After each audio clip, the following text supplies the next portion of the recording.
Joo, Nyt kävi tämmönen hauska juttu, että GoPro lähti huoltoon giganttiin ja tämä tarkoittaa sitä, että ei tuu ainakaan hetkeen uutta materiaalia kuvattua. Mä en tiedä, että löytyykö mun koneelta tarpeeksi materiaalia siihen, että mä voisin tehdä nyt jotain satunnaisia videoita, mutta pitää kokeilla jostain vanhoista klipeistä editoida jotain settiä.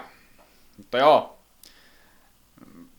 hieno elämä. Ehkä mä saan sen, ehkä se kato, kun se meni giganttiin se GoPro huoltoon, niin varmaan vaan lähettää uuden.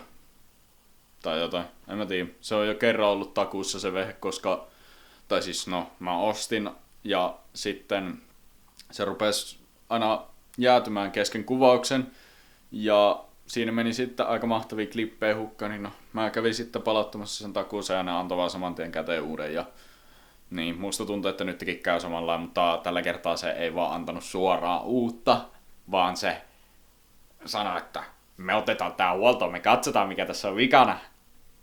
Mut joo, siis se teki sillä, että se ainoastaan lataus USBn kautta eikä pystynyt siirtämään dataa. Hieno elämä.